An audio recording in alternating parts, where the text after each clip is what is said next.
et ce qu'elle a apporté dans ce XXe siècle en fait. Donc on verra déjà que pourquoi Hirohito. Alors, effectivement, Hirohito c'est une personne relativement importante en Extrême-Orient. Déjà, c'est l'empereur au Japon qui a régné le plus longtemps, donc 62 ans de règne. C'est pas rien, c'est quand même un règne relativement long. Et en fait, du coup, dans ce règne, il va voir beaucoup de choses. C'est aussi un personnage assez différent de ce qu'on peut imaginer, parce que un roi d'Orient, un empereur d'Orient, on voit un peu les sultans ou les empereurs chinois avec tous leurs harems et tout, vraiment quelque chose de très féodal, très moyenâgeux. Et on verra que justement avec cette personne, eh bien, ce sera quelque chose qui va justement ne plus être le cas, qui va totalement différer. On a vu aussi, enfin on verra même par ailleurs, qu'il fera face à divers événements du XXe siècle, comme nous aussi, on a eu beaucoup de différends, beaucoup de bouleversements dans cette époque, et lui, il n'en échappera pas. Et justement, c'est ce qu'on continuera à voir, ce qui montre en tout cas que cet empereur-là est la figure d'un tournant décisif du mode de vie en Extrême-Orient, et notamment au Japon. Donc, ce que je voulais vous dire, déjà, on fera un petit aparté sur l'ère du shogunat. Donc, il y aura un peu de contexte, ça va être un peu lourd, je m'en excuse, mais il y aura déjà ça pour expliquer au moins comment il est né et comment il fera ses choix et ses décisions. Donc, le shogunat, en fait, c'est une période entre 1603 et 1868 où, en fait, ce n'est pas l'empereur qui règne, c'est le shogunat, qui vient du mot shogun, qui veut dire le commandant des armées. Donc, ce n'est pas l'empereur qui règne, c'est les militaires, on va dire. Et justement, l'empereur existe aussi, mais il n'est pas, comment dire, il n'est pas dirigeant, il est plus gardien des traditions. Il va plus officier dans des cérémonies religieuses, ouvrir tout ce qui concerne, le spirituel. C'est vraiment le gardien des traditions. Et justement, le shogunat est basé, lui, à Edo, qui est actuellement Tokyo. Donc, quand on vous parle de la fameuse période Edo, on parle manifestement de cette période-là. Donc, l'avantage de cette période, en fait, c'est que grâce au shogun, le shogun Tokugawa, eh bien, il a réussi à réunifier tout le Japon qui était un peu sous sorte de clans par-ci par-là, et il a réussi à l'unifier à ce moment-là pour garantir une paix intérieure, donc pendant plus de 200 ans. Donc, grâce à lui, en fait, et surtout il a eu, le but d'éviter tout désordre venant de l'extérieur en s'isolant totalement du reste du monde. Donc, plus personne n'entrait dans le pays, plus personne ne sortait. Les seuls qui avaient le droit d'y accoster étaient les Pays-Bas et les Portugais qui avaient des traités de commerce antérieurement à cette période-là. Sauf que plus on avance dans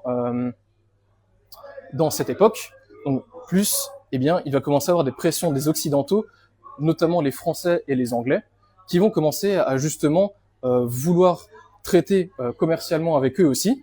Et sauf que les Japonais, à ce moment-là, ils disent non, on est fermé, on reste isolé pour garantir une certaine paix.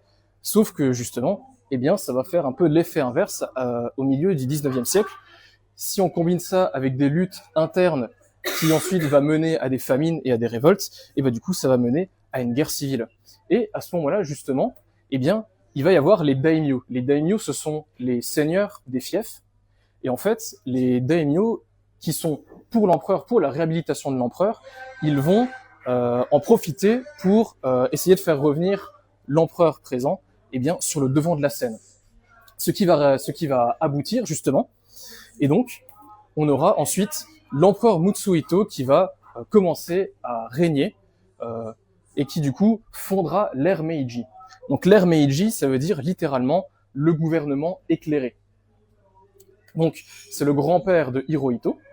Et du coup, c'est l'empereur qui est au pouvoir après les fameuses 250 années du shogunat. Et l'empereur Mutsuhito, il va faire une refonte totale du Japon avec ce qu'on appelle la restauration Meiji. La restauration Meiji, c'est de nouvelles réformes judiciaires, c'est aussi une ouverture sur le monde. Le Japon n'est plus isolé de tous, on rouvre les frontières, on rouvre des traités commerciaux, et surtout, c'est une industrialisation à vitesse grand V. Pour l'exemple, en 1860, le Japon produisait 1000 tonnes seulement de cuivre contre 29 000 en 1900. Et ils ont réussi à accroître leur production de fer et d'acier jusqu'à dépasser la production que faisait l'Allemagne en un an. Eh bien, ils ont réussi à faire tout ça en moins de 30 ans. Ce qu'on peut voir aussi, ils n'ont pas fait que ça. Ils ont aussi mis le shintoïsme en tant que religion d'État, qui est un dérivé du bouddhisme. Après, tout le monde à ce moment-là était shintoïste là-bas, mais en tout cas, ils l'ont imposé, ils l'ont écrit en tant que tel, car avant, il n'y avait pas vraiment de choses écrites. Ils ont aussi aboli la féodalité, donc fini toutes les classes, les marchands, les artisans, les paysans, les samouraïs, etc. Maintenant, tout le monde est logé à la même enseigne, et tous les fiefs qui existaient auparavant, donc notamment les fiefs de Choshu, Satsuma ou encore de Kyoto, eh bien, tout cela va être vendu à l'État pour en créer justement des préfectures. Ils vont aussi créer un parlement, vu que du coup, on va créer une nouvelle monarchie constitutionnelle, et ce parlement s'appelle la Diète impériale. Donc, elle est assez similaire à ce que nous on a, c'est-à-dire que eux, ils vont voter la Chambre des représentants, qui équivaut à notre assemblée nationale, qui ensuite, lorsqu'ils voteront une loi, eh bien, ils la feront passer par la Chambre des pairs, qui est l'équivalent de notre Sénat à nous.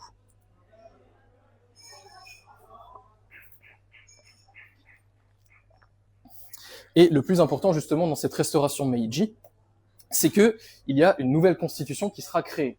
Donc, en fait, cette nouvelle constitution, elle sera placée presque au centre, l'empereur sera placé au centre de cette constitution. Je ne vais pas vous montrer tous les articles, mais au moins les plus importants.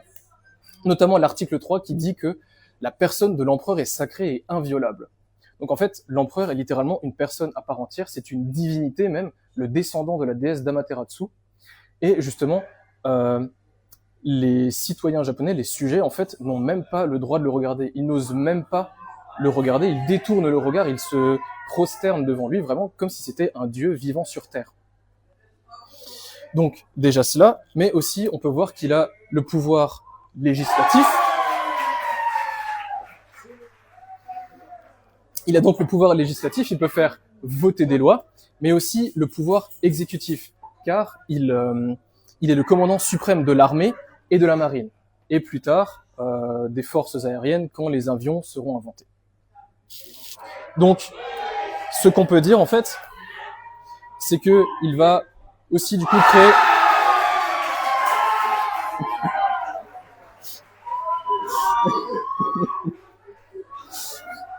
c'est que du coup, l'armée sur laquelle il va se baser, en fait, ce sera une armée qui s'inspire beaucoup de l'armée prussienne, des armées européennes, donc notamment prussienne, assez autoritaire, vraiment plus que militariste, et avec un slogan, un tout nouveau slogan, autoritaire lui aussi, pays riche, armée forte.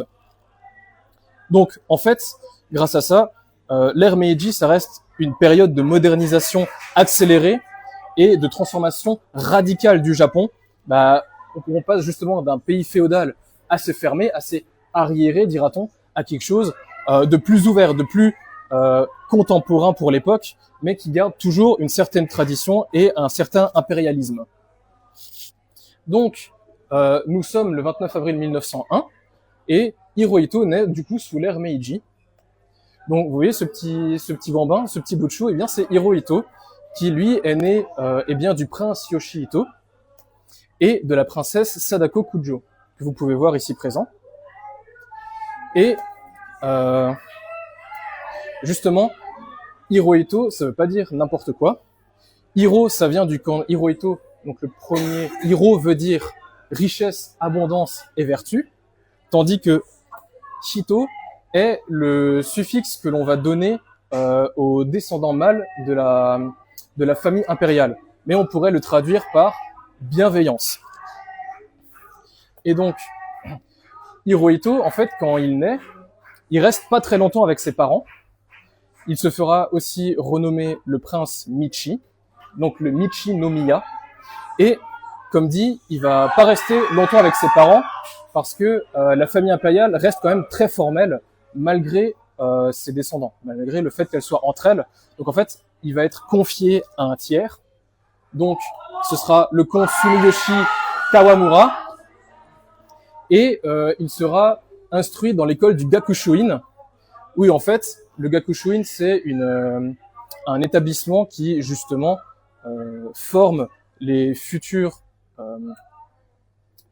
tout ce qui est la noblesse. Ils vont former le prince, tous les potentiels empereurs à suivre. Donc il aura une formation militaire, intellectuelle, mais aussi morale. Et en fait, tout cela sera dirigé par Maresuke Nogi, qui lui est une figure de proue, pardon, de la guerre russo-japonaise.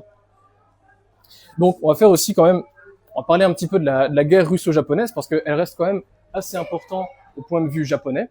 Nous, on la connaît peut-être pas, je sais pas si vous la connaissez, mais en tout cas, moi, j'en avais presque pas entendu parler avant que je fasse vraiment mes recherches. Donc, à ce moment-là, eh bien, en 1904, eh bien, le Japon, il est modernisé, vu que l'empereur Meiji a fait tout ce qu'il fallait pour, mais, eh bien, les Occidentaux, en fait, ils sous-estiment encore un peu le pays, ils le voient encore comme un pays un peu, pas arriéré, mais moins développé qu'eux. Donc, ils le mésestiment. Mais en 1895, auparavant, ils avaient déjà gagné la première guerre sino-japonaise, qui font qu'ils ont réussi à s'étendre en obtenant l'île de Taïwan, la péninsule du Liaodong et une certaine sphère d'influence sur la Corée. Donc, on peut voir qu'il du coup, il continue de s'étendre en Asie, sauf qu'avec tout ça, tout ce qui a été cité auparavant, eh bien, ça a un petit peu inquiété le tsar Nicolas II, qui lui aussi était en train de d'étendre son royaume, son empire, et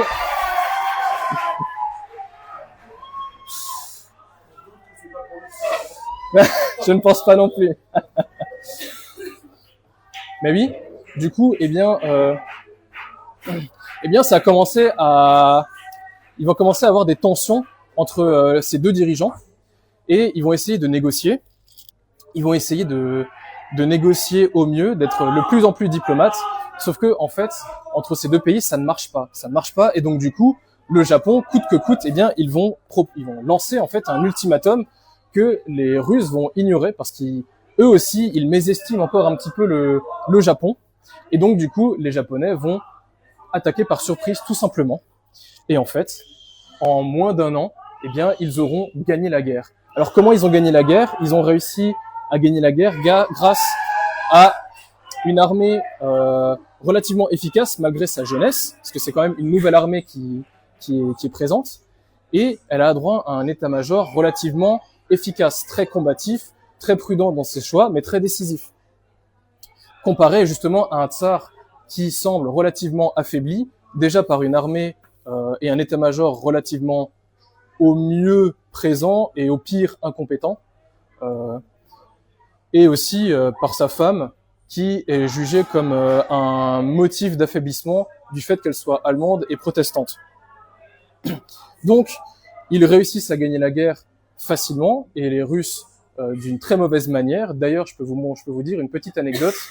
Pour l'anecdote, il y a la meilleure flotte de Russie qui a été prévenue en retard que la guerre avait commencé. Donc cette flotte était située dans les Baltiques, donc dans la mer Baltique, donc vers l'Estonie, Lituanie, Lettonie.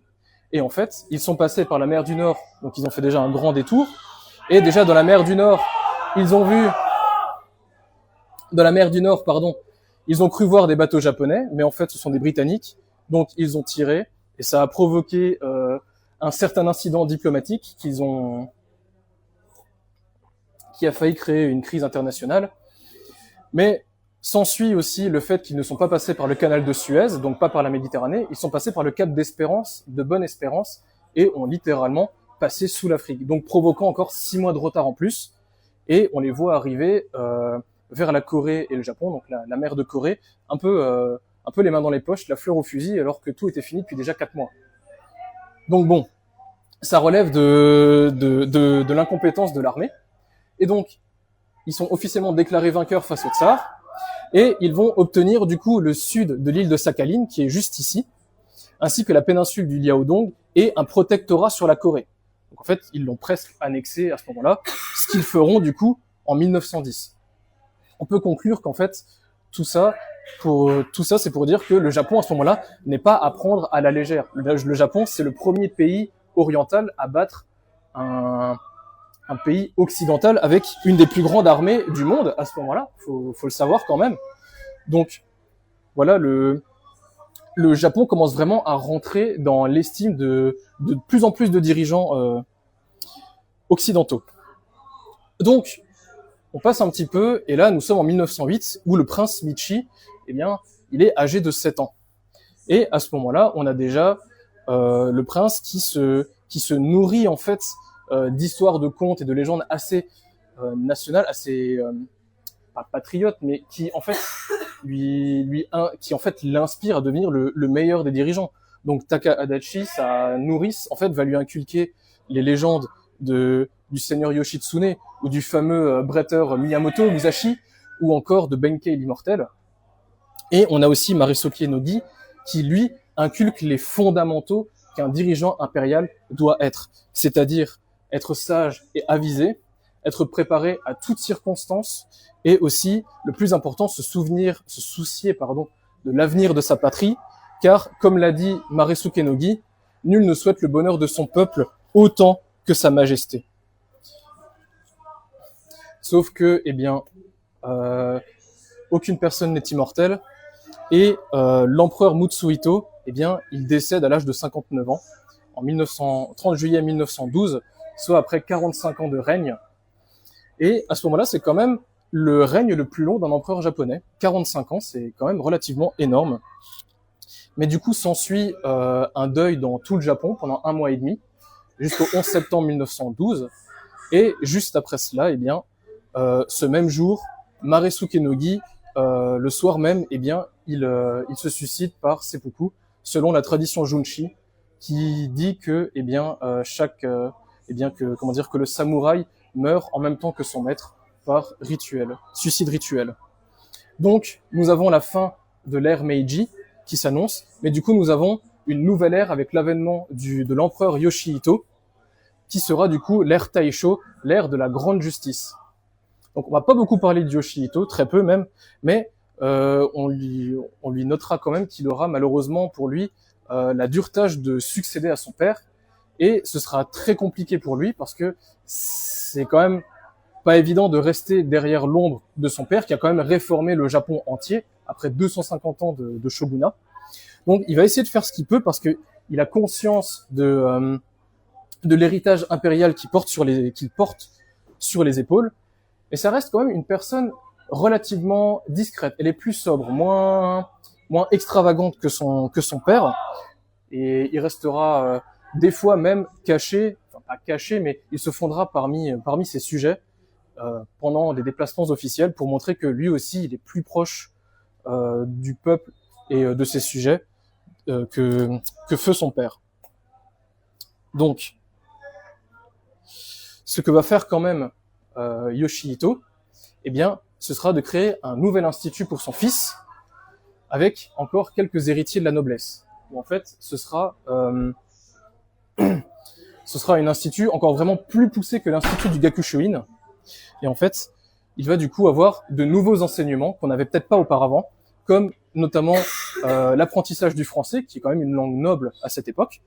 On a aussi l'histoire-géographie de la Chine, la théologie shintoïste, mais aussi, qui contraste un peu avec la théologie shintoïste, les sciences naturelles.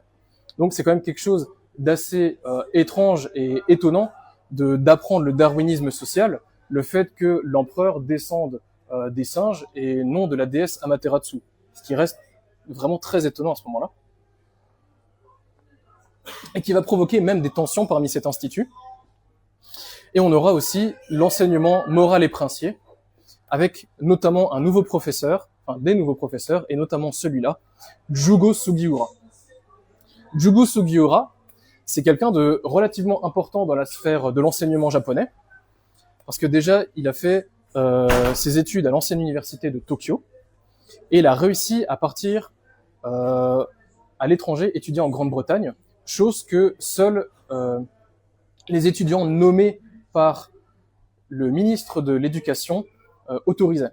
Donc il a eu le privilège de faire cela, et en fait, comme vous en doutez un petit peu quand même, c'est un nationaliste convaincu. Pour lui, en fait, le Japon est vraiment la plus grande des puissances, avec la meilleure des morales, la meilleure des cultures. Mais c'est aussi un pan-asianiste. Il a une idéologie pan-asianiste qui fait que pour lui, en fait, la Chine et le Japon doivent rester main dans la main pour pouvoir avancer et faire partie des meilleurs, en combinant justement les sciences occidentales et les idées nationales que promulgue le Japon. Donc il va aussi inculquer des valeurs très importantes au prince Hirohito, notamment des valeurs de discipline et de devoir impérial. Pour lui, en fait, la conviction pour lui, pour l'empereur, c'est qu'en fait, il doit se dévouer corps et âme à son peuple. Comme il dira, en fait, la prospérité du peuple est notre prospérité. Sauf que, en fait, ça va pas plaire aussi à beaucoup de monde à ce nouvel institut, parce que justement le directeur de l'institut, lui, était vraiment resté sur cet article 3 qui fait que l'empereur est sacré et inviolable, qu'il est au-dessus de tout, qu'il n'a rien à savoir de personne. Et du coup, en fait, il va y avoir des désaccords. Et sur ça, en fait, Jugo Sugiura, il va lui répondre par une phrase que j'aime beaucoup. C'est cette phrase-là. Amiral Togo, connaissez-vous la différence entre la voie des despotes et la voie des rois? La voie des despotes consiste à régner par la force, tandis que la voie des rois par la bienveillance. Et il faudra que l'empereur du Japon suive la voie des rois, et immanquablement, celle-ci fera de lui un souverain de la plus haute vertu. Donc, on voit déjà que ce Jugo Sugiura est quelqu'un qui a quand même beaucoup de répondants. On va pas se mentir. Mais en même temps, en 1914 vient la Première Guerre mondiale. Alors, la Première Guerre mondiale, eux aussi, ça les touche, mais d'une manière assez différente de la nôtre. En fait, eux, les Japonais, ils étaient un peu, ils faisaient leurs propres affaires, mais ils avaient une alliance avec les Anglais. Et justement, les Britanniques leur ont demandé de leur prêter main forte contre l'Allemagne, parce que justement, dans la péninsule chinoise, on voit ici que les Anglais, ils ont un comptoir ici, à Port-Édouard, qui s'appelle maintenant Weihai, et qui est au-dessus justement de Tsingtao, la bière, ça vous connaissez, bah ça vient de là justement. Et en fait, ils avaient peur que les Allemands barrent justement la route maritime et qu'ils les attaquent. C'est pour ça que les Japonais ont du coup prêté main forte à la Grande-Bretagne. Et ce qu'ont fait les Japonais, une deuxième fois, c'est proposer un ultimatum, encore une fois à l'Allemagne, ce qui fait que ils ont proposé cet ultimatum pour, je cite, assurer une paix solide et durable en Asie orientale. Donc, les Allemands, bah, ils n'ont pas cru encore à ça. Et donc, le 23 août 1914, ils entrent en guerre contre l'Allemagne. Cependant, en fait, ils entrent en guerre d'une manière assez incongrue, parce que Okuma Shigenobu, à ce moment-là, le Premier ministre, eh bien, il déclare la guerre de sa propre initiative. Il ne demande ni l'avis du Parlement, ni l'avis de l'armée, et encore moins l'avis de l'empereur. Sauf que, par chance, eh bien, c'est accepté. La décision est même encouragée. Elle a été encouragée par le Conseil suprême. Le Conseil suprême, je vous fais un petit aparté aussi, le Conseil suprême, c'est les doyens de l'armée. En fait, ce sont 6 personnes qui se regroupent en fait et qui dirigent les armées par telle ou telle décision, et qui dirigent l'armée plus ou moins indépendamment de l'empereur. Donc cette décision est encouragée par le Conseil suprême, et en fait, on va voir que en l'espace de 3 mois, eh bien les Japonais, ils vont capturer Tsingtao, mais d'une manière relativement facile, grâce à un bombardement et à une artillerie relativement efficace. Ils vont faire du coup 4700 prisonniers allemands, et qui seront traités d'une manière mais totalement exemplaire. Ah oui, il faut bien qu'ils se fassent voir correctement par les autres pays occidentaux. Donc du coup, eh bien, ils vont leur donner vraiment tout ce qu'ils demandent. Ils auront à boire correctement, à manger correctement, ils auront le droit à la culture, à des livres, à même jouer de la musique, comme on le voit ici entre des officiers allemands prisonniers et un officier japonais. Et du coup, il y aura aucune maltraitance, à part une seule, qui sera une gifle. La seule maltraitance qui a été recensée, c'était une gifle, parce qu'un officier allemand a refusé des pommes et de l'eau. Voilà, tout simplement. Donc bon, on continue quand même, parce que il n'y a pas que la prison. Et on voit aussi que les Japonais n'ont pas envoyé beaucoup de fantassins, d'armées de terre. Ils ont beaucoup envoyé des forces navales en fait. Donc ils vont beaucoup en envoyer dans le Pacifique pour justement mater les comptoirs et les îles gouvernées par l'Allemagne, donc notamment les îles Marshall, Caroline et les îles Mariannes. Et ils iront aussi en mer Méditerranée combattre vers Malte, où justement il y aura quand même pas mal de combats, pas mal de batailles, mais aussi beaucoup de décès de Japonais, tout simplement. Alors, ce fut quand même, ils ont quand même réussi à gagner cette guerre, parce que aussi à la demande de Clémenceau, donc notre Georges Clémenceau national, il avait demandé des renforts au niveau de la Sibérie pour aider les Russes tsaristes contre les bolcheviks. Et justement, les Japonais, eux, ils haïssent le communisme, ils ont une haine viscérale de ça. Donc, quand Clémenceau demande 8000 hommes, en fait, il en parvient 70 000 au niveau de la Sibérie.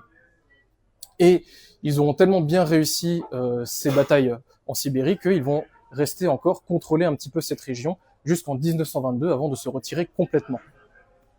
Donc, à la fin de la guerre en 1918, le Japon, il ressort vainqueur et il obtient du coup la province du Shandong qui est vers là.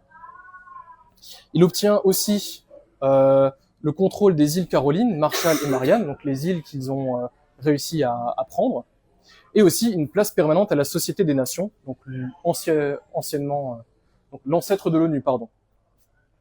Et de base, eh bien, ils avaient fait 21 demandes à la Chine. Je ne vais pas toutes les citer non plus, mais notamment les plus importantes, donc la province du Shandong, qu'ils auront, mais aussi une influence sur la Mandchourie du Sud et la Mongolie intérieure, ou encore le contrôle du plus gros complexe mini chinois, et aussi tout ce qui est écrit dans la fameuse section 5. Donc, cette section 5, on va voir qu'elle est assez controversée, encore même maintenant, on en parle par moment. En fait, ils exigeaient même la nomination de conseillers japonais dans le gouvernement chinois, ainsi qu'un contrôle de leurs forces de police. Ils demandaient aussi à ce que les moines bouddhistes aient le droit de prêcher en Chine. Ils avaient aussi exigé que aucun territoire chinois ne soit cédé autre que le Japon justement, sans qu'ils donnent leur accord. Donc, on voit que ces demandes de cette section 5 sont assez intrusives dans le gouvernement chinois. On en vient presque même à un protectorat camouflé. Hein. Et justement, tout ça, ça a été gardé secret vis-à-vis des Occidentaux. Parce que les Japonais ils avaient quand même peur des répercussions derrière. Mais les Américains et Britanniques, ils ont eu vent de cela finalement. Et ils ont tout fait, ils ont mis une pression énorme au Japon pour qu'il retire cette clause.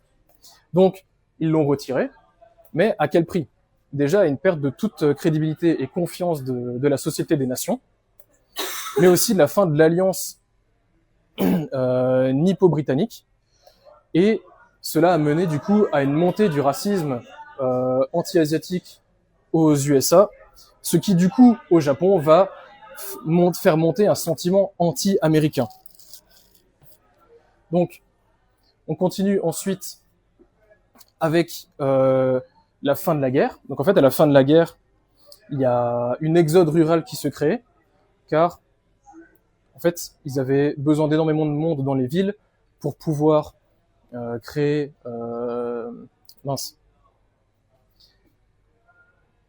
pour pouvoir alimenter tout ce qui est l'armée, donc munitions et tout, vraiment créer tout cela. Et s'il n'y a plus personne dans les champs pour nourrir tout le monde, et bien en fait l'inflation il va y avoir en fait une demande énorme de riz, l'inflation va monter et du coup des révoltes vont se créer dans toute la nation, ce qui fera que Terauchi Masatake, le premier ministre à ce moment-là, eh bien il démissionne pour laisser sa place à Takashi Hara. Et Takashi Hara, il est assez étonnant. C'est pas un simple premier ministre parce que déjà il n'est pas issu de la noblesse. C'est le premier ministre roturier, comme on l'appellera, mais c'est aussi le premier ministre catholique dans un pays profondément shintoïste. Et eh bien Takashi Hara, en parlant et en partageant avec Hirohito, il a du flair et il sent que c'est un personnage qui sera relativement important après. Et vu que c'est le futur empereur, eh bien, il propose un voyage de 6 mois au prince. Donc en fait, ce voyage, ce serait un voyage en Europe pour justement découvrir l'Europe, s'ouvrir mieux, pour montrer que ce n'est pas que le Japon n'est plus un pays fermé, malgré le fait qu'ils se sont ouverts. Encore beaucoup pensaient qu'ils étaient très isolés. Et justement, tout était dans ce but-là, de découvrir l'Europe, d'en apprendre plus sur la Première Guerre mondiale, là-bas, qui a fait plus de ravages que chez eux, et justement s'ouvrir au monde extérieur. Alors, ce voyage commence le 3 mars 1921, et le prince, Hirohito, il va faire plusieurs escales en Europe. Il va d'abord faire une escale en Égypte, premièrement, au Caire, mais qui n'est pas en Europe, effectivement, mais il va continuer notamment à faire des escales à Malte, où il rendra hommage aux soldats disparus pendant la Première Guerre, mais aussi à Paris, Verdun, les Ardennes, la Belgique aussi, où en fait il va justement assimiler, il va s'insuffler de tout ce qu'en fait la Première Guerre a fait dans ces pays-là, parce que, comme vous le savez, nous, ça nous a fait relativement d'énormes dégâts. Mais il ira aussi à Londres et encore en Écosse, où il va beaucoup apprécier ce pays, notamment grâce à la proximité que le roi a avec ses sujets, et il appréciera beaucoup cela. Donc, pour ensuite revenir en septembre 1921 au Japon. Donc là, on peut voir Hirohito avec le maréchal Pétain pendant sa visite. Et pour petite anecdote, eh bien, le prince Hirohito a beaucoup aimé voyager en métro à Paris. Voilà, comme ça vous le saurez. Donc, le prince revient en septembre 1921, mais en novembre, eh bien, il voit que son père devient de plus en plus malade et il devient presque sénile même, ce qui fait que ça devient de plus en plus compliqué pour lui à gérer l'empire, pardon. Et donc, Hirohito, à ce moment-là, le 25 novembre 1921, eh bien, il sera nommé régent. Et en fait, en tant que régent, il se veut déjà plus près du peuple et de sa famille. Donc, comme je vous l'ai dit avant, il appréciait beaucoup l'Écosse et le roi d'Écosse, car il était assez proche de sa famille et très proche de son peuple. Par exemple, on a eu vent comme quoi il a fait une soirée avec le roi, mais que le roi a aussi fait une soirée et un bal dansant avec les sujets de sa cour, mais aussi les sujets de la ville, en fait, des gens de la ville, des citoyens comme vous et moi, qu'il les a invités à un bal. Et du coup, en fait, lui, ça l'a profondément touché, et il voulait justement une plus grande proximité envers le peuple et aussi envers sa famille, qui reste formelle, alors que justement en Écosse, c'était totalement l'inverse. Il va aussi occidentaliser la cour, notamment en important des sports occidentaux comme le tennis, le golf ou encore même le football. Il va aussi un peu changer le style de vie. Il va commencer à s'habiller à l'anglaise, porter des costumes, pratiquer le breakfast ou encore même le tea time à 17h. Et ce sera aussi le premier empereur à écarter les femmes, les dames d'honneur comme ils appellent ça à la cour, qui sont un peu des courtisanes finalement, pour ne garder justement que sa femme à ses côtés, donc la princesse Kanoko no Kuni, voilà. Donc ce sera aussi le premier empereur monogame de l'histoire japonaise. Bon, il n'a pas fait que ça aussi pendant sa régence, hein. Il a aussi aidé son père à gérer le pays, notamment en signant des traités importants et des lois, comme le suffrage universel, car auparavant il n'en avait pas, c'était un suffrage censitaire. Et il a aussi fait en sorte de renforcer les liens avec les pays européens, notamment en invitant et en accueillant le maréchal Joffre, le roi Édouard VIII d'Angleterre, ou encore en faisant en sorte que Jean Ray, donc célèbre sociologue et juriste français à cette époque, eh bien, devienne son propre précepteur personnel.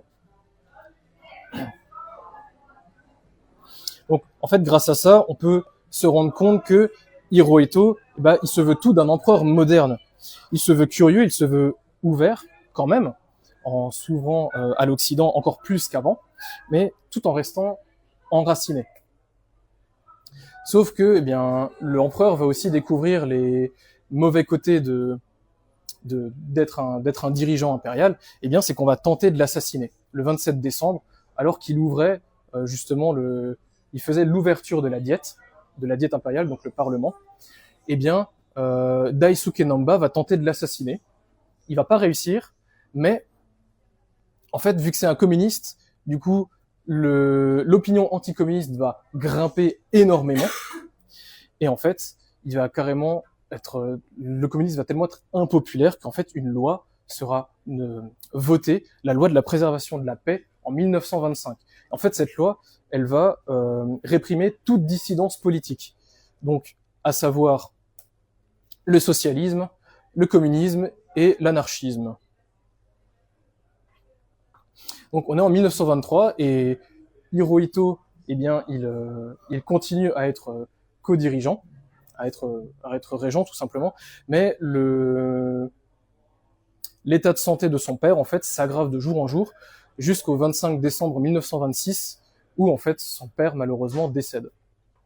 Son père décède à ce moment-là et il y a le pays qui est en deuil pendant 2 mois. 2 mois en fait de pays en deuil. Ce qui mènera du coup à l'avènement de Hirohito. Donc j'ai réussi à vous trouver une petite vidéo, je vais vous la montrer très rapidement. Merde. Où en fait on peut voir justement les funérailles de l'empereur. Je vais essayer de vous montrer ça, si la Wi-Fi veut bien.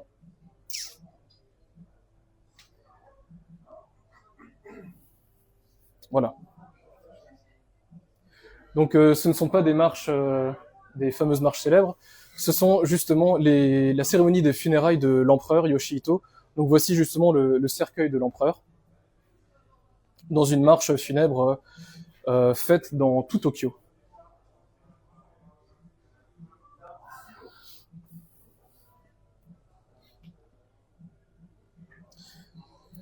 Voilà.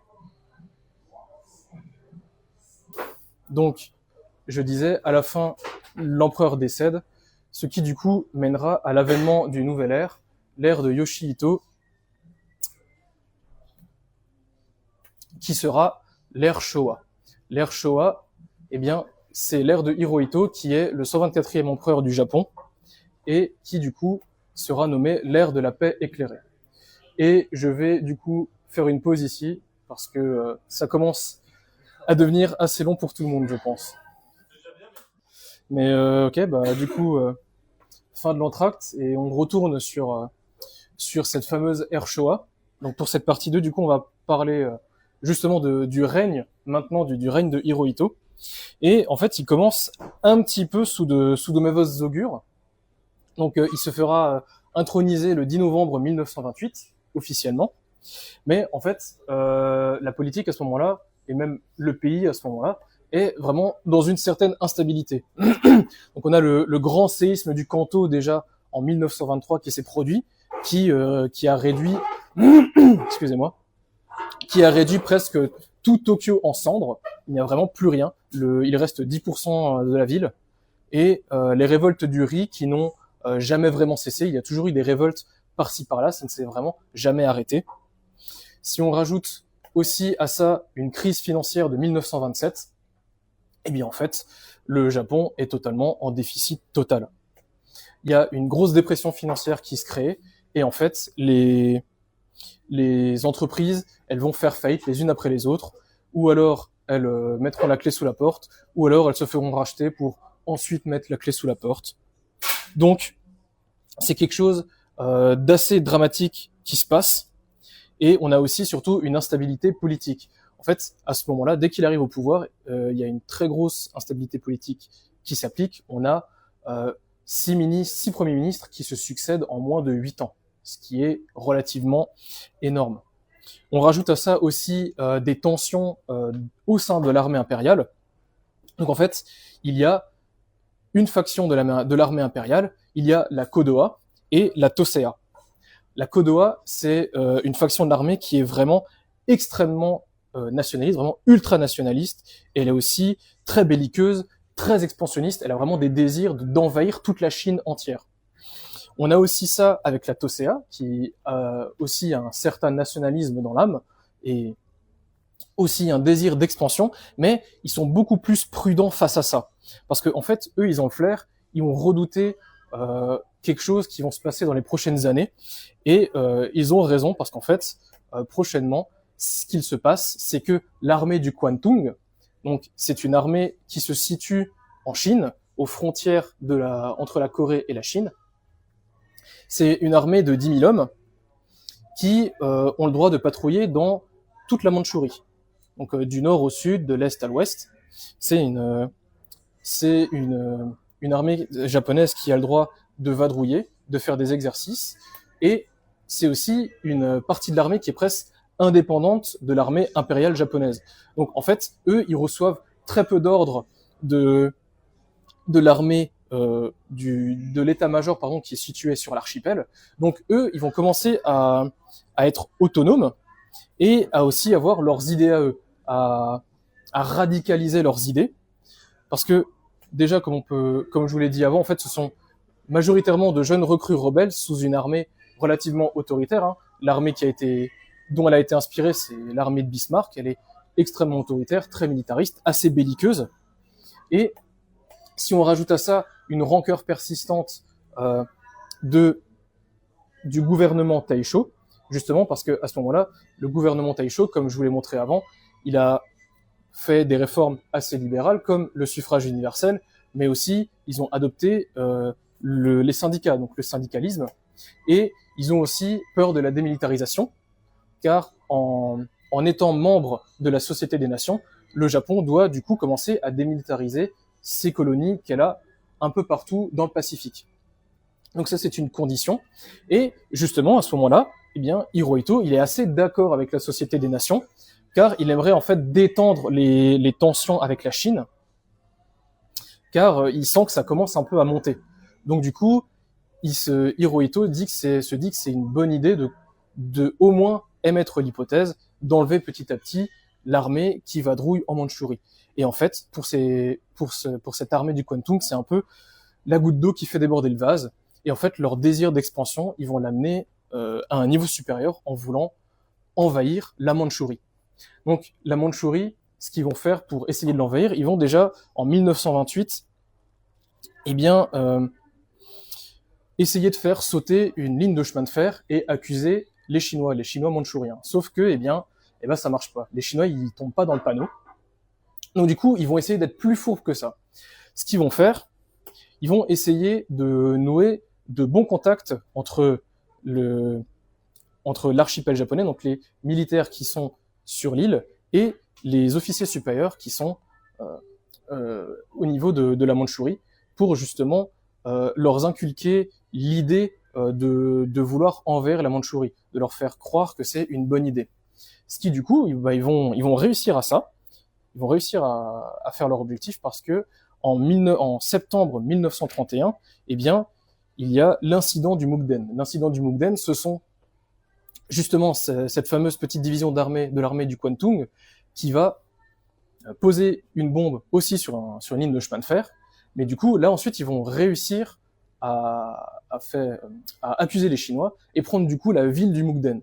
Ils vont réussir à les convaincre de prendre cette ville, et ça va marcher. Ça va marcher, et donc du coup, déjà, ils commencent à avoir des tensions, ils commencent à avoir des crises par-ci par-là au Japon, au niveau du gouvernement. Et en octobre 1931, ils vont faire la même chose, mais cependant sur une ligne de chemin de fer contrôlée par les Britanniques. Donc ils vont aussi la faire exploser, et là, à ce moment-là, c'est l'escalade. Les Britanniques voient ça, ils commencent eux aussi à devenir fous, ça commence à prendre de grosses proportions, et grâce à une désinformation massive venant de l'armée du Kwantung, mais aussi de l'armée japonaise, en fait, le gouvernement japonais, il ne comprend plus rien, et pour ne pas craindre un coup d'État, ils vont continuer en fait d'aller dans le sens de l'armée. Donc, on voit déjà que l'armée commence vraiment à prendre ses aises dans le Japon et en Chine. Et ce qui va se passer, c'est que du coup, on va avoir plus de 30 000 Japonais, donc l'armée du Kwantung plus encore des alliés du Japon, enfin de l'armée qui viennent de l'archipel, contre 250 000 soldats chinois situés dans la région de la Mandchourie. Et en fait, en quelques mois, ils vont littéralement tous les décimer. Les 250 000 soldats chinois, fini. Et en fait, ils vont du coup annexer ce territoire équivalent à 4 fois la France. Quand on sait que la France est quand même le deuxième pays le plus grand d'Europe, si on se fait ça fois 4, effectivement, c'est pas un petit territoire. Et ça, en seulement quelques mois. Et donc, après avoir annexé cette partie de la Chine, ils vont renommer en État du Manchukuo. Officiellement, c'est un État indépendant de la Chine et du Japon. Officiellement, c'est un État fantoche, où ils ont mis juste des têtes chinoises à la tête du Manchukuo, mais contrôlées par les Japonais. Donc, les conséquences de tout ça, c'est le Japon qui se retire de la Société des Nations, parce que en fait, en voyant ça, la Société des Nations n'accepte pas cela, donc il leur demande gentiment de partir. Et c'est surtout que l'armée impériale, elle acquiert un pouvoir relativement inédit. Elle impose désormais ses hommes dans le gouvernement. Donc en fait, à partir de maintenant, il y aura presque que des premiers ministres issus de leur faction militaire. Ce sera que des militaires jusqu'à la fin de la guerre et encore même un petit peu après. Ce qui nous mène du coup aussi au coup d'État de 1936. Donc la Kodowa en fait se sent pousser des ailes en voyant cela et du coup elle se dit si on arrive à faire ça en Chine, on peut arriver à faire ça au Japon. Chose qui sera moins aisée mais pas impossible. Et du coup cette faction Kodowa, elle va commencer à faire justement à assassiner plusieurs membres du gouvernement, donc des députés, des ministres, et ça ira même jusqu'à l'oncle de Hirohito, chose qui est relativement improbable, mais pas moins vrai. Tout ça, en fait, dans le but de donner le plein pouvoir à l'empereur. En fait, de dissoudre le Parlement, dissoudre, en fait, tous ces députés, tous ces ministres, pour ne garder que l'empereur en tant que souverain absolu. Donc, à votre avis, est-ce que Hirohito va accepter ? Eh bien non, car ce sera un échec cuisant. En fait, Hirohito, il va rejeter littéralement toutes les demandes de la Kodowa, et il va littéralement les menacer de prendre les armes.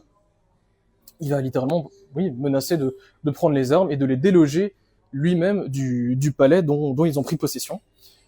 Ce qui fait que, au bout de 3 jours seulement, les putschistes se rendent. En fait, ils se rendent compte que l'empereur n'est pas du tout d'accord avec eux, et ils se disent que ça ne sert à rien en fait de rester ça si on n'a même pas l'avis de celui qu'on vénère le plus. À quoi ça sert ce coup d'État?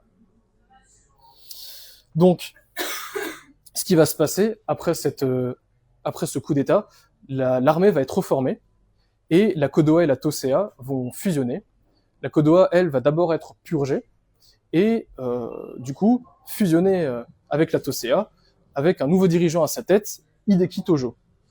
Et Hideki Tojo, ce qu'il va faire en tant que nouveau commandant de cette armée, il va réussir à déjà doubler le budget de l'armée et de la défense, et il va aussi augmenter son pouvoir, déjà sur le Japon, mais aussi sur les habitants du Japon, en augmentant, en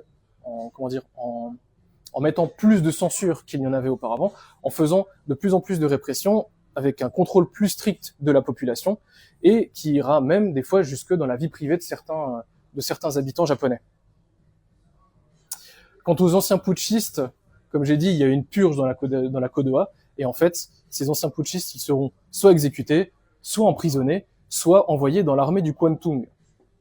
Si je vous dis qu'ils sont dans l'armée du Kwantung, ça ne peut que mal finir au vu de leurs idées toutes coïncidentes.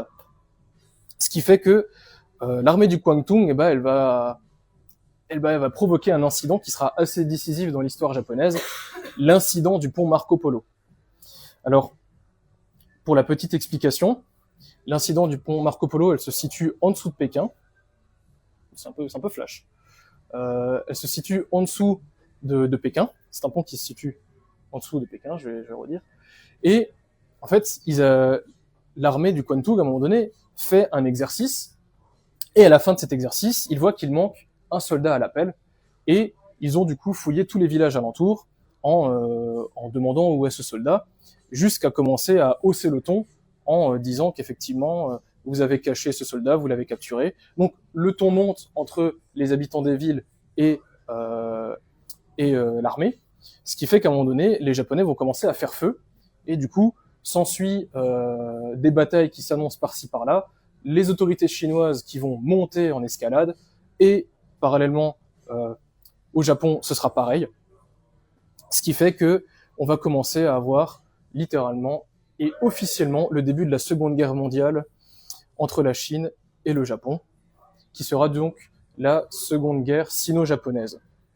Il faut savoir que à la fin de la journée, de cette fameuse journée de juillet 37, eh bien, on a découvert que ce fameux petit soldat qui avait été soi-disant capturé, il a été retrouvé eh bien dans un bordel à la fin de la journée.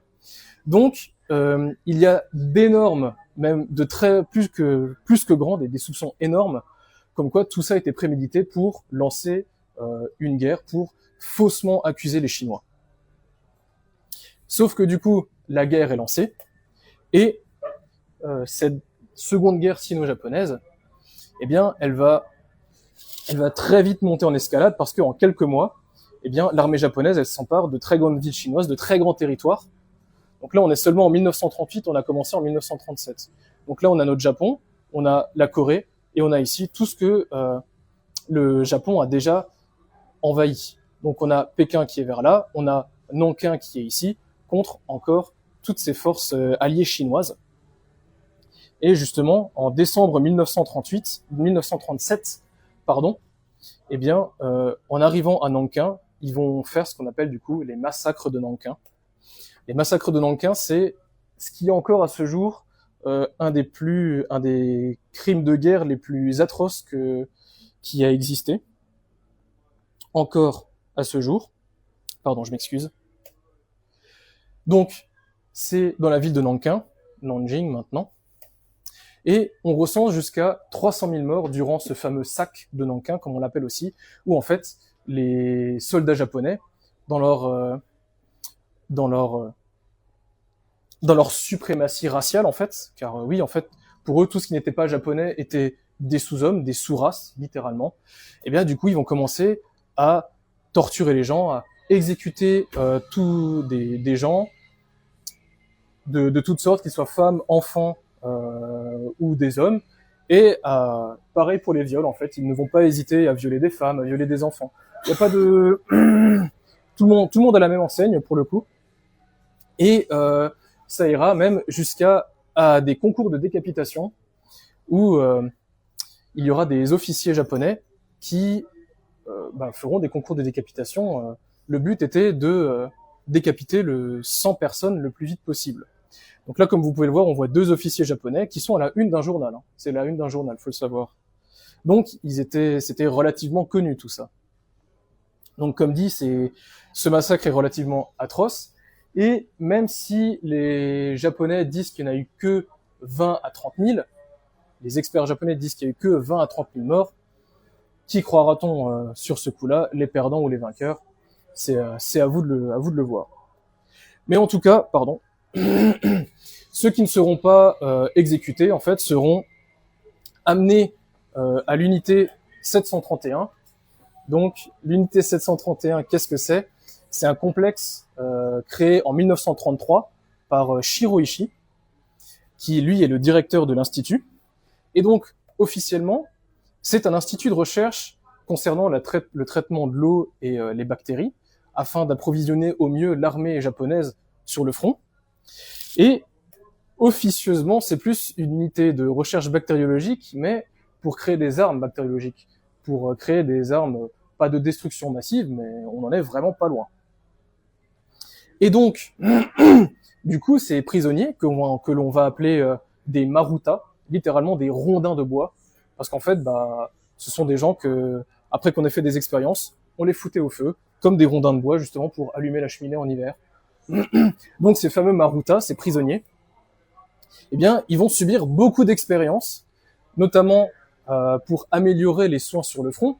Donc, qu'est-ce qu'ils vont faire pour ça? Eh bien, ils vont pas hésiter à brûler ou congeler certaines parties du corps et à observer les nécroses par-ci par-là, pour voir comment ils arrivent à y remédier rapidement ou encore à tirer sur des points vitaux et refermer les plaies le plus rapidement possible. Et tout ça, bien sûr, sans anesthésie, après une belle vivisection, relativement sans douleur.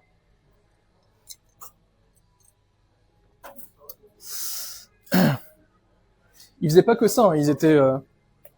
Ils étaient assez polyvalents dans leurs expériences, parce qu'ils vont aussi tester les limites du corps humain, comme par exemple, un classique, hein, priver de nourriture et de sommeil les prisonniers pendant plusieurs jours pour observer les réactions du corps, après vivisection aussi, bien évidemment.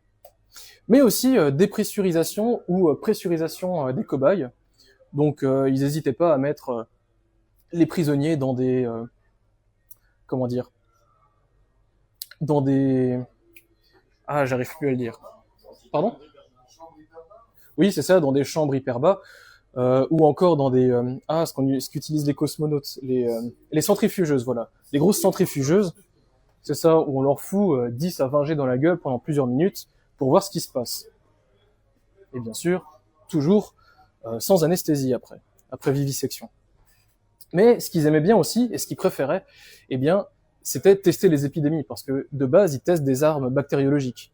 Donc, ce qu'ils vont faire, ils vont inoculer les maladies aux prisonniers, comme la peste, le choléra, ou même l'anthrax, et ils vont leur tirer dessus, ils vont voir, ils vont faire beaucoup de choses très intéressantes, voir comment la maladie se développe sur eux, et s'ils en meurent ou pas. Ils vont aussi inoculer des maladies à des femmes et à des hommes aussi qui vont devoir violer ces femmes pour ensuite voir comment les maladies se développent sur le fœtus à naître. Voilà, des belles sympathies comme ça. Oui, ils n'ont vraiment rien à envier aux nazis pour le coup, franchement. Mais c'était de sacrés lascars. Et ce qu'ils aimaient bien aussi, c'était la propagation de masse de virus dans les villages alentours. Donc, ce qu'ils faisaient, ils prenaient des avions où ils mettaient des sortes de petites bombes, pas des petites bombes, mais en gros, ils avaient des sortes de réceptacles où ils mettaient des puces. Ils avaient des puces qui avaient le virus de la peste, etc. Et en fait, ils hésitaient pas à balancer tout ça dans les villages alentours, ou encore même à proposer du chocolat aux enfants des villages alentours, remplis encore de bactéries et autres maladies relativement dégueulasses. Donc, tout ça, en fait, ce sera considéré comme des crimes de guerre, hein, vous vous en doutez. Et on recense jusqu'à 500 000 morts. Donc, que ce soit directement morts dans le camp, dans l'unité 731, ou alors dans les villages alentours. Donc, on continue notre épopée dans cette guerre mondiale.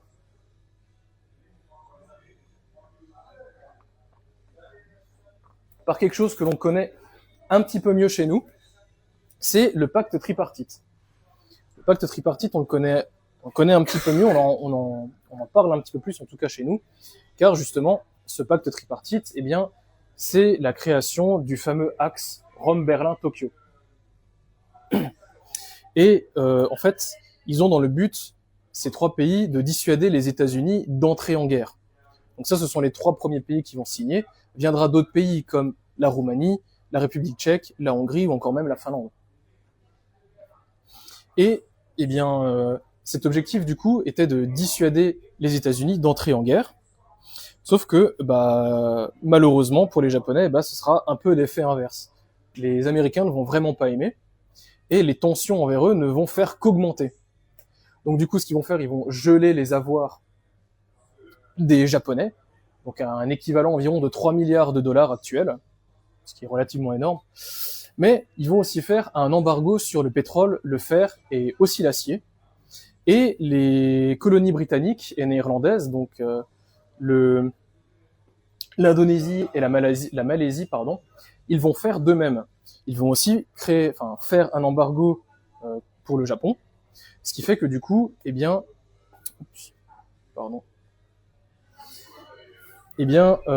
qui va se passer, c'est que le Japon se retrouve privé de 80% de leur approvisionnement. ce qui est quand même compliqué en état de guerre. Et le Premier ministre Fumimaro Konoe, il va essayer de parlementer, d'être le plus diplomate possible avec les Américains pour empêcher ça. Sauf qu'en fait, il ne va pas y arriver parce que déjà de 1, les négociations restent vraiment infructueuses entre lui et les US, mais aussi parce que l'armée est de plus en plus influente et elle n'a pas envie d'arrêter la guerre ou d'être modérée. Elle veut juste en fait continuer à s'étendre de plus en plus. Ce qui mène du coup à la démission du Premier ministre Fumimaro Konoe. Et le 18 octobre, la place reste vacante. Donc, Hirohito, il va nommer quelqu'un en qui il a eu confiance pendant le coup d'État. C'est Hideki Tojo. Et Hideki Tojo, à ce moment-là, il va la jouer fine. Hirohito, il va maintenir l'illusion de vouloir trouver une solution pacifique avec les Américains. Mais en fait, ce qu'il va faire, il va secrètement préparer la fameuse attaque sur Pearl Harbor, qui se situe dans les îles hawaïennes. Et ce qui va se passer, du coup, ils vont réussir à faire ça, il va planifier correctement, et le 7 décembre 1941, ils vont lancer l'opération. Donc, la flotte japonaise, menée par ces porte-avions, du coup, elle va lancer une attaque dévastatrice contre la flotte américaine du Pacifique. Donc en fait, sur cette base vont être déployés plus de 350 avions et plus de 30 navires de guerre pour bombarder pendant 2 heures toute la base aérienne américaine, faisant plus de 2400 morts, plus de 1100 blessés, 1178 précisément, et détruisant au passage 200 avions et 21 navires de guerre. Donc après cela, Hirohito, il est encensé de tous, il est littéralement érigé en héros national après cela, et il va pas s'arrêter à cela, parce que le lendemain, avec l'accord de l'empereur, ils vont autoriser l'invasion en fait du reste du Pacifique Sud. Et du coup, c'est ce qu'on va appeler la sphère de coprospérité de l'Asie orientale. Ils vont littéralement presque envahir toute l'Asie du Sud. Donc là, en fait, on a 5 millions de kilomètres carrés, donc qui regroupent déjà ce qu'on avait auparavant, donc la Mandchourie, la moitié de la Chine, mais on a aussi, cette fois-ci, l'Indonésie, la Malaisie, la Thaïlande, l'Indochine, etc., etc. Et en fait, tout ça, c'est dans le but d'être autosuffisant face aux États-Unis. Car du coup, maintenant ils ont toutes les ressources qu'il faut, du fer, de l'acier, du pétrole, du bois, etc., etc. Donc du coup, à ce moment-là, le Japon est littéralement à son apogée. L'armée impériale n'a jamais été aussi influente de leur vie, surtout que depuis que Hideki Tojo est au pouvoir, et notamment grâce à sa politique des 3 tout, donc la fameuse politique qui est tue tout, brûle tout et pille tout. Et en fait, dans cette politique, s'ensuit des répressions justement ultra violentes pour mater tout opposant dissident, enfin tout opposant, qu'il soit japonais ou non, mais surtout non japonais, parce que les Japonais restent la race supérieure d'après leur dire. Donc du coup, des exécutions seront de plus en plus fréquentes et aussi de plus en plus gratuites, notamment lors de la marche de la mort de Bataan dans les Philippines, où en fait 85 000 prisonniers américains et philippins, ils vont marcher jour et nuit pendant 100 km, enfin sur 100 km, et presque sans eau ni nourriture. Et on verra que justement, à ce moment-là, les Japonais n'ont jamais été aussi atroces. En fait, ce qui s'est passé, c'est qu'ils ont réprimé énormément les prisonniers à ce moment-là. Les meurtres étaient gratuits, le sadisme, pareil, ils n'hésitaient pas à les violenter de toutes parts, même quand ils dormaient. Et le premier qui se plaignait, ou qui était à l'arrêt, en fait, était littéralement abattu. Donc soit un coup de pistolet, soit égorgé, empalé avec une baïonnette, tous les plaisirs étaient permis. Ce qui fait que, en fait, il y avait même carrément, pour dire, des camions qui écrasaient les retardataires. Donc il y avait le peloton, il y avait les prisonniers, il y avait les camions derrière, et s'il y en a un qui s'arrêtait ou qui s'écroulait, bah, hop, il était écrasé par les camions derrière qui ne s'arrêtaient jamais, ou encore des Japonais qui, dans les camions justement, mettaient leurs baïonnettes extrêmement bas pour vraiment planter les retardataires d'un coup de baïonnette. On recensera quand même 20 morts officiels, et ce sera aussi compté dans les crimes de guerre qu'auront institutionnalisé le Japon.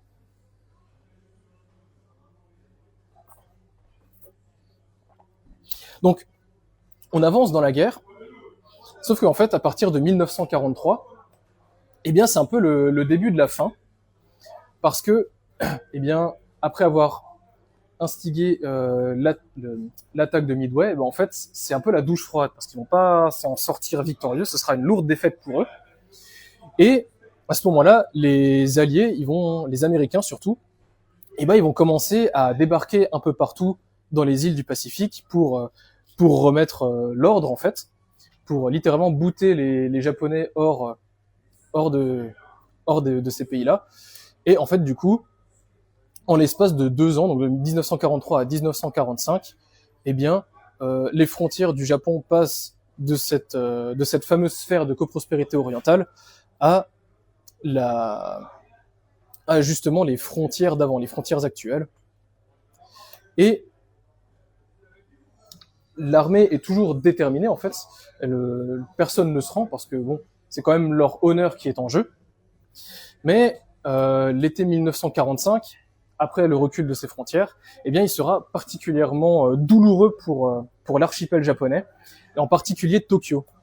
Parce que du coup, il y a des bombardements massifs dans tout le pays. Donc, les Américains vont littéralement bombarder tout l'archipel, en fait. Hein. Et en fait, il y aura plus de 66 villes qui seront détruites par des bombardements classiques, qui détruiront des fois presque jusqu'à 100% des villes. Et il y en aura du coup 2 villes que vous connaissez très bien qui seront détruites par l'atome. Et donc, comme on le sait tous maintenant,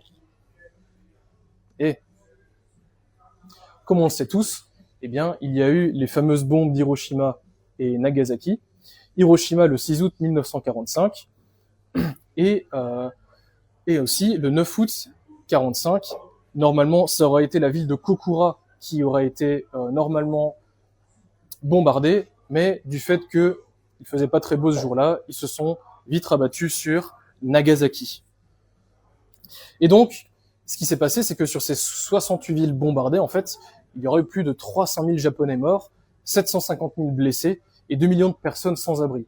Et je vous compte pas encore les personnes irradiées dues à ces bombes nucléaires.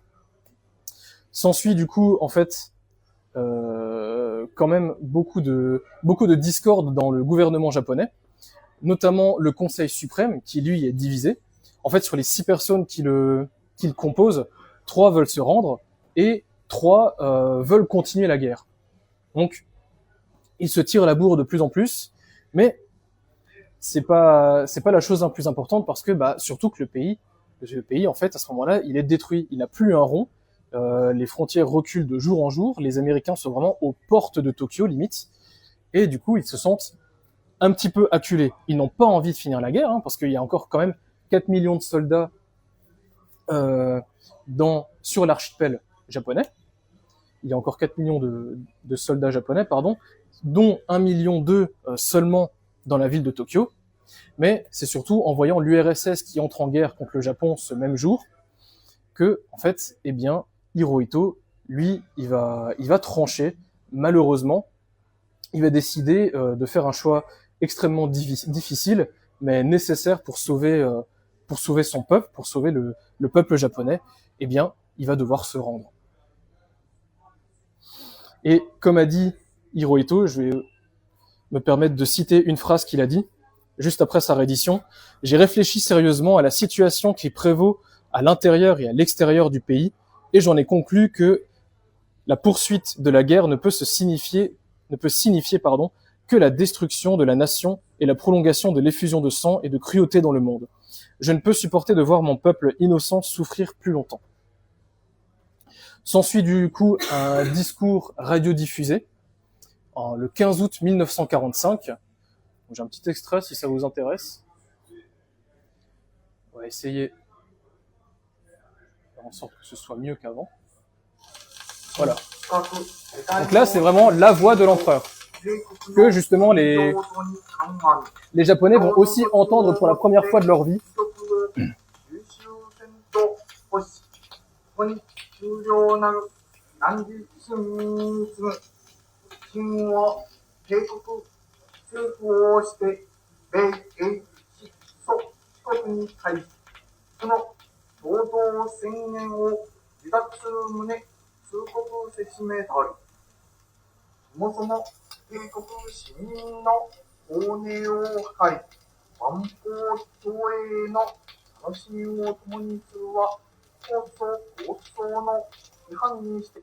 Je ne vais pas tout vous mettre, hein, il y a 4 minutes 30, donc... Mais en tout cas, vous aurez pu écouter la voix de l'empereur pour la première fois, peut-être vous aussi. Hop là, pardon. Et donc, en fait, après avoir entendu ce discours radiodiffusé, eh bien, il y a beaucoup de Japonais qui vont être assez divisés par ça. Les réactions vont être assez différentes. Donc, il y a beaucoup de civils qui vont simplement revenir à leur vie en fait qu'ils vivaient de tous les jours après avoir entendu l'empereur. C'est pas que ça les intéressait pas, mais c'est quand même quelque chose dont ils s'attendaient pas et dont ils en avaient plus ou moins rien à faire vu l'état du Japon actuel. Il y en a aussi beaucoup qui, pour ne pas vouloir se rendre, en fait, ils ont préféré se donner la mort, ils ont préféré se seppuku. Et il y en a même en fait qui vont rester dans le déni jusqu'à la fin et qui vont continuer à faire la guerre malgré la signature de l'armistice. Donc c'était pas rare en fait de voir encore dans les forêts et dans les jungles encore des îles du Pacifique certains Japonais qui résistaient encore alors que la guerre était finie.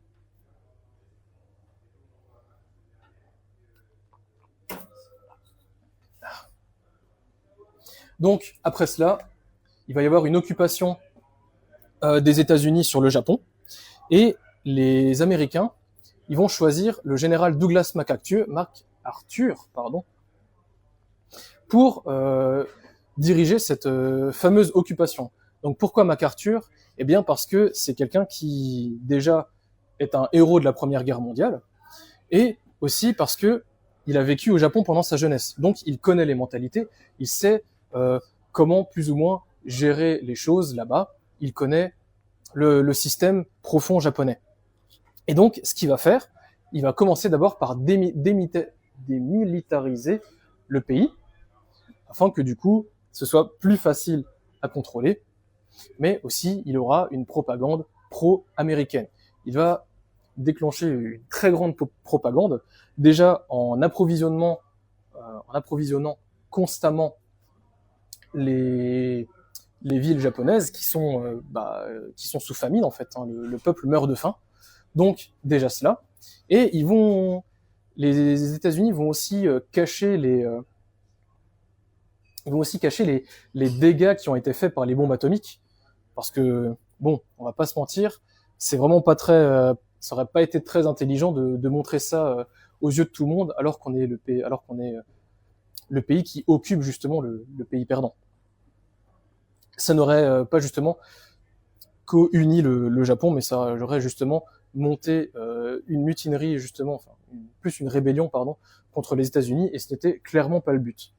Ils ont aussi instigé du coup les procès de Tokyo, où en fait, en janvier 46, les procès de Tokyo ont lieu, qui est, on va dire, un équivalent des procès de Nuremberg chez nous, où en fait, eh bien, il y aura 28 hauts gradés, que ce soit des officiers ou encore des ministres pendant la guerre, qui en fait seront jugés.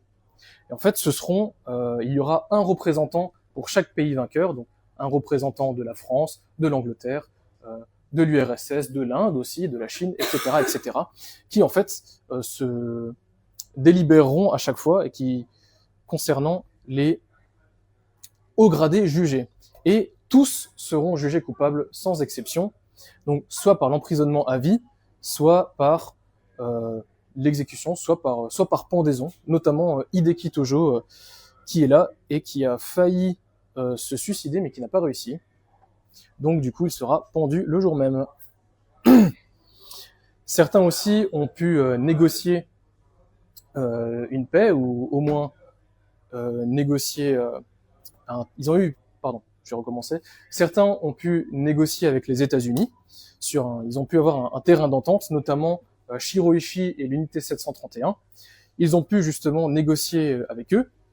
Donc ils ont pu négocier le fait de ne pas être jugés, mais en échange, ils devaient donner tous leurs travaux qu'ils ont pu faire pendant la guerre. Donc bon, un mal pour un bien pour certains, mais j'en suis pas très sûr. Donc, après justement ces procès, eh bien, s'ensuit une nouvelle constitution. En fait, la nouvelle constitution, elle va changer drastiquement le rôle de l'empereur. Déjà, le premier article, c'est l'empereur est le symbole de l'État et de l'unité du peuple. Il doit ses fonctions à la volonté du peuple en qui réside le pouvoir souverain. Donc déjà, on n'est plus sur un empereur sacré, inviolable, au-dessus de tous. Là, on est vraiment l'empereur au service de ses sujets. C'est un contraste total de ce qu'on a pu avoir auparavant. On a aussi l'article 9 qui justement parle de la renonciation de la guerre. En fait, après la dissolution de l'armée par les Américains, ils ont inscrit dans leur constitution qu'ils n'aspiraient plus à la guerre et qu'ils ne seraient jamais des belligérants ou des co-belligérants. Et donc, ils n'ont plus d'armée, officiellement. Officieusement, on verra qu'ils en auront quand même une après. Mais, en tout cas, lors de la création de la Constitution, il n'y en a plus, elle est dissolue, il n'y a plus rien. Ce qui donc montre que l'empereur n'a plus aucun pouvoir, ni législatif, ni exécutif. Pour chaque décision que l'empereur voudra faire, il sera obligé de se concerner avant avec le Parlement, avec la diète impériale, et ceux-là accepteront ou non ce que l'empereur proposera. Donc déjà ça, ce qui fait qu'en fait maintenant on est plus sur une monarchie constitutionnelle un peu comme la Grande-Bretagne où en fait l'empereur n'a désormais plus qu'un rôle honorifique. Il n'est pas l'ombre de lui-même parce il aura quand même accès à l'ouverture de certaines cérémonies spirituelles, de certaines cérémonies même publiques en fait. Il pourra faire ça, il aura quand même un certain rôle, mais beaucoup moins qu'avant en fait. Il n'est vraiment là que par symbole finalement. Donc, ce qu'on peut dire, petit épilogue quand même sur l'après-guerre concernant le Japon. Eh bien, le Japon déjà change de nom. Le Japon ne s'appelle plus l'Empire du Grand Japon comme il s'appelait avant, mais l'État du Japon, pour faire donc fi de tout ce passé en fait impérialiste et colonial. Et il sera aussi d'une grande aide face aux communistes durant la guerre froide, où en fait, eh bien, après on a vu la fameuse guerre de Corée où ils n'hésiteront pas à les mater avec l'aide des Américains. C'est pour ça aussi qu'ils ont du coup à nouveau une armée, pas une vraie armée, non officielle, mais ils ont quand même au moins un semblant d'armée. Donc voilà. Et ils seront aussi la troisième puissance économique mondiale après cela. C'est ce qu'on appellera du coup le miracle économique japonais, où en fait à partir des années 50-60, ils vont réussir à renaître de leurs cendres, à relancer l'économie, et du coup justement à acquérir cette place de troisième au niveau de la puissance économique mondiale. Hirohito, quant à lui, il sera pas inquiété, il continuera de vivre sa vie, tout simplement, en tant que simple empereur honorifique, et il se passionnera pour la biologie marine. Il fera des petits textes, des petits documents concernant la biologie marine. Il écrira un livre aussi, il me semble. Donc, il finira ses jours avec sa famille le 7 janvier 1989, où il décédera paisiblement. Alors, Hirohito, qu'est-ce qu'on peut dire? Est-ce qu'il est coupable ou non? Est-ce qu'il a été jugé même? Eh bien, on va essayer d'y répondre. Déjà, pourquoi il n'a pas été jugé? Il n'a pas été jugé parce que MacArthur, eh bien, il était fermement opposé à cela. En fait, pour lui, c'était impossible de juger Hirohito sans garder la cohésion totale du peuple. Imaginez, le dirigeant du Japon se faire juger pour des crimes de guerre. Eh bien, déjà, ça ne montre pas que l'empereur se voulait pacifiste, comme les Américains le voulaient, et du coup, ça aurait plus divisé le Japon qu'autre chose. Il y aurait eu des rébellions, il y aurait eu sûrement un coup d'État, et c'est pas du tout ce que les États-Unis voulaient. Ils n'avaient encore moins envie de réprimer ce peuple-là. pour que justement ils puissent mieux le contrôler sous leur occupation.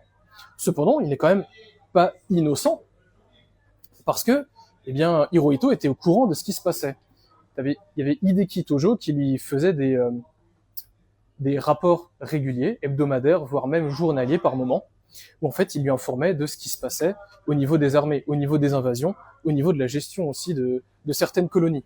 Donc, il était au courant des grandes lignes comme des petites. Il a aussi approuvé Pearl Harbor et l'invasion de la Mandchourie. Donc, dans ce cas, on va se dire, il est coupable du coup. Parce qu'en plus, il avait le pouvoir exécutif, il avait le pouvoir législatif, il pouvait vraiment arrêter tout ça à tout moment. Et c'est pas si simple. Parce que déjà, il y a ce qu'on appelle la tradition impériale de réserve. Cette tradition impériale de réserve, en fait, elle agit sur le fait que l'empereur ne doit pas interférer dans les affaires politiques de l'empire, même s'il est consulté. C'est-à-dire qu'en fait, pour des choix que le gouvernement fera, il ne doit pas vraiment interférer. Et on peut se dire, ok, mais c'est l'armée qui a instigé tout ça. Sauf que bon, l'armée, à ce moment-là, elle fait aussi partie de la politique. Comme je vous l'ai dit, il y avait beaucoup de ministres et de premiers ministres qui faisaient partie aussi de l'armée. Donc du coup, c'est un peu ambigu cette loi, ce qui fait que l'empereur était assez tatillon sur ça. C'est surtout que aussi, l'armée était vraiment très influente, voire beaucoup trop influente. Parce qu'en fait, depuis l'invasion de la Mandchourie, on a vu que l'armée prenait ses aises, était vraiment de plus en plus puissante, et pour Hirohito, ça commençait à devenir ça commençait à devenir un peu compliqué pas d'imposer son veto, mais d'imposer son avis, parce que aussi divin soit-il, quand on est un dirigeant, mais qu'on a 100 militaires devant soi qui est contre son avis, divin ou pas, ça peut pas forcément marcher. On a déjà vu le coup d'État de 1936, ça n'aurait été clairement pas impossible que ça se refasse à nouveau, mais là, dans ce cas, ça aurait été vraiment toute l'armée qui aurait été contre lui, et donc ça aurait été beaucoup moins facile de pouvoir gérer ça. Donc, il n'était pas belliciste, mais il était difficile pour lui en fait d'arrêter cette machine en marche qui était trop bien huilée en fait. C'est pour ça que lorsqu'il y a eu les deux bombes nucléaires, en fait, il a un peu vu dans le malheur de ces bombes un échappatoire pour sortir de cette guerre, parce que il a vu ça, il s'est dit c'est une bonne excuse maintenant de se rendre à ce moment-là, de pouvoir accuser le fait que l'ennemi était trop fort, qu'il avait une technologie qui nous était inconnue, plutôt que de dire qu'on se rend parce qu'on a mal géré le pays, parce qu'on était trop gourmand, parce qu'on a été trop invasif partout. Donc voilà. Et je finirai sur une conclusion assez risquée, mais voilà. Est-ce que, avec la constitution que l'on a eue, la constitution Meiji, est-ce que un royaume serait de nouveau viable chez nous en France? Pour ça, j'ai un peu comparé la constitution Meiji avec la constitution écrite lors de la Restauration. On peut voir qu'elles sont quand même assez similaires. Elles ont été écrites plus ou moins au même moment. Donc, 1814 lors de la Restauration et 1869 ou 68 pour la constitution Meiji, où on peut voir que en fait tous les deux ont le pouvoir exécutif, ils dirigent les deux les armées, que ce soit marine ou terrestre. Ils ont tous les deux la possibilité de signer des traités de guerre comme de paix. Ils ont aussi un pouvoir législatif, où justement ils peuvent parler des lois, proposer des lois, voir que le Parlement en débatte, ou au pire les imposer si jamais. Mais ils sont aussi tous les deux, le roi comme l'empereur, de sources d'autorité publique. Ce sont quand même des dirigeants très importants qui gouvernent chacun des pays, mais aussi des sources d'autorité spirituelle. Comme on l'a vu, en fait, l'empereur est le descendant d'Amaterasu, la déesse du soleil, et le roi est littéralement le lieutenant de Dieu sur terre. Donc, des similitudes autant législatives, exécutives ou même religieuses, eh bien, on peut en conclure que ce serait plus ou moins viable, sachant qu'elles sont assez similaires, mais je pense que si on devait mettre cette constitution au goût du jour, je pense que la tradition impériale de réserve, comme je vous ai expliqué auparavant, elle serait seulement appliquée au Parlement et non à l'armée. L'armée, je pense qu'on devrait, pour pour l'empereur, vraiment avoir la main dessus, même si l'armée fait partie de la politique, fait partie du ministère. Si on rajoute à ça la décentralisation et les autonomies des régions, etc., je pense que l'on peut avoir quelque chose de pérenne si hypothétiquement on aurait un nouveau roi en France. Je vous remercie de votre patience en tout cas. Je vous remercie tous d'être venus et de votre patience. C'était vraiment très gentil de votre part.